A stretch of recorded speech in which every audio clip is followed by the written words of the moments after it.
نحمده ونصلي على رسوله الكريم وبعد. عزتمندو، دا کومه خبره چې نن سبا په دې میډیا کې عام دی او یو معرکة الآراء مصداق ګرځېدلی دی چې د زنانو دپاره تعلیم د وخت سره دا کم حیثیت لري. مختصر د وخت سره منګه زه دا ویلی شم چې عام علما غیر مسئولانه کم کردار په دې میډیا کې ادا کوي او هغوی وایي چې د زنانو تعلیم دا فرض دی او په استدلال کې بیا حدیث د رسول الله صلی الله علیه وسلم راوړي طلب العلم فریضة علی کل مسلم و مسلمه. نو منګه دا وایو دغه علماو ته اول خو دغه حدیث مبارک کې دا مسائل نشته چې دا کم د غربي تعلیم چې کومې خبرې روانې دي دا خو د ټولو محدثینو په اتفاق باندې حدیث دا دی طلب العلم فریضة علی کل مسلم و مسلمتون. ټکی په حدیث کې دغه لفظ یا دغه جمله یا دغه کلمه دا نشته دی. او دویم دغه حدیث مبارک دا خو د دین په مسائلو کې دی، د دین په ایمانیاتو کې، عقایدو کې، فرایضو کې، واجباتو کې او سننو کې. او پاتې شو دا تعلیم چې کوم معرکة الآراء نن سبا ګرځېدلی دی نو دا د حدیث نه دا مستقل دی او دا جدا دی. نو د وخت سره موږ دا وایو دغه علماو ته چې غیر مسئولانه دغه خبرې کول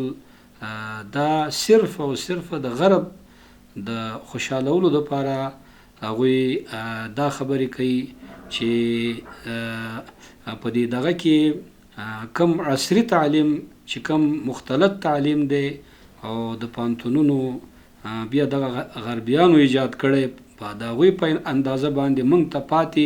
هغه کم تعلیم د دې شلو کالو دغه تعلیم د غرب او دا د دینه مستثنا دی او خارج دی. پاتې شو دا دومره ووایو چې د زنانو تعلیم د اسلام په چوکاټ کې او دا یقینا جواز لري. د وخت سره اگر که څه شروط مشرانو ذکر کړی دی دغه شروط په اندازه باندې دغه د زنانو تعلیم دا جایز دی او جواز لري. دی باندې زموږ مشرانو هم دا حکم کړی دی. نو دغه وجه د موږ دا وایو زموږ د فقه کم کتابونه دي مثلا شامی شو د ابن عابدین رحمه الله یا فتاوی هندیه او نور چې کم کتابونه دي د هغوی په اتفاق باندې الفاظ دا دی د وخت سره د هغې موږ زه لږ الفاظ وایم او د هغې نه وروسته به بیا ترجمه وکړو. یو خبره دا وی فاذا ارادت المرأة ان تتعلم فعليها اولا. نو که یو زنانه نن سبا غواړي چې زه تعلیم وکړم نو یقینا په هغې باندې دا ضروري دی چې ان تبحث عن امرأة صالحة تتلمذ على يديها، چې هغه د داسې یو زنانه یو استاذه وګوري چې صالحه وي دینداره وي چې د هغې نه هغه سبقونه ووایي. نو دغه زنانه دی ولګي یو دینداره استاذه دی وګوري او د هغې شاګردي کوي. یا او تلتحق بالمدارس المختصه بالنساء، یا داسې یو ځای ته دې لاړ شي چې هغه د بناتو مدرسه وي، خاص د زنانو مدرسه وي، په هغې کې د بنینو مداخلت پکې نه وي. نو کمې مدرسې چې د بناتو دی نو هغې طرف ته دې لاړ شي او سبق دی ووایي. یا او الهیئات التي تتولى تعلیم النساء، نو یا داسې ځایونو ته لاړ شي چې هغه هیئات چې هغه د زنانو چې کوم د تعلیم د زنانو دپاره یو خاص شکل جوړ شوی وي، یو ځایونه وي، نو داسې ځایونو ته دې لاړ شي او دا زنانه تعلیم کوي. فإن لم تجد من يعلمها من النساء، که داسې زنانه چېرته پیدا نشي چې هغه زنانه استاذه وي او دا یې د هغې نه سبق ووایي پیدا نشي نو جاز لها ان تتلمذ على ید الرجال، جایز دی بیا سړی نه هم دا سبق ویلی شي، خو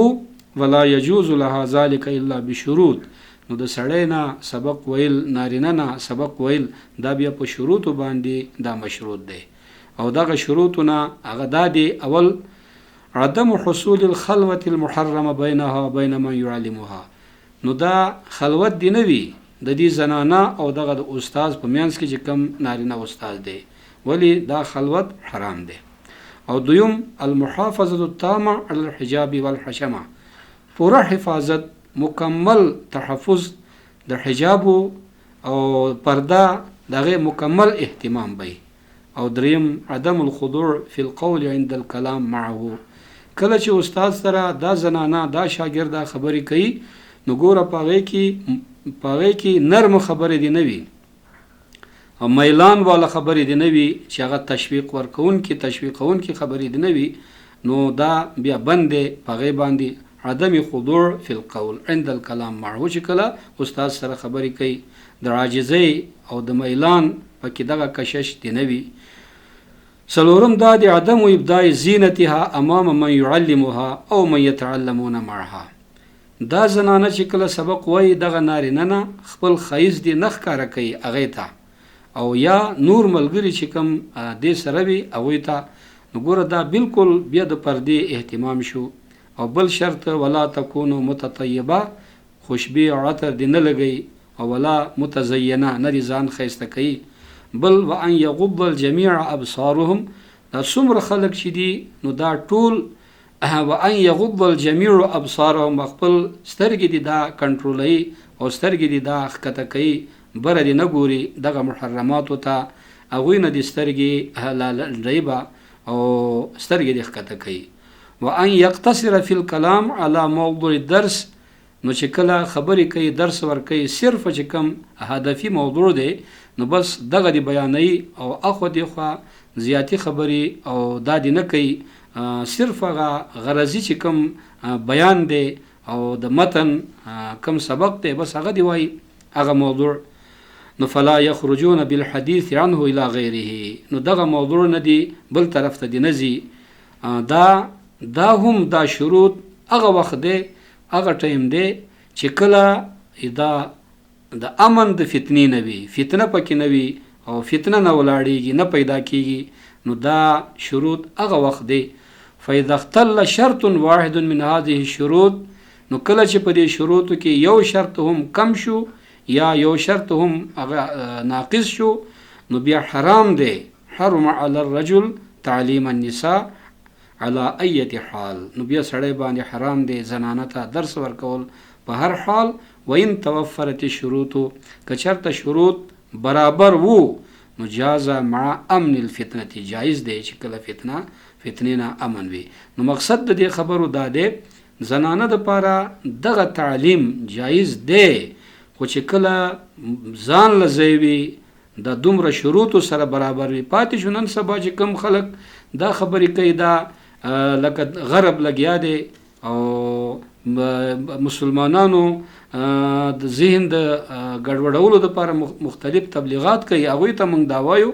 خو چونکې د غرب د عصري تعلیم چې کوم غرب جوړ کړی دی هغه ودانۍ، هغه طرز، هغه طور او هغه کیفیت، هغه هیئت، نو مسلمان د دینه بالکل په یره کې شي او دا په هیڅ صورت باندې دغه د غرب چې کوم کیفیتونه دي او هغه ایجاد کړي کوم طریقې دي او بیا دعوت ورکوي او دغه طرف ته، نو دا مسلمان د دینه په یره کې شي او مسلمان د دینه اجتناب کوي. قولوا قولی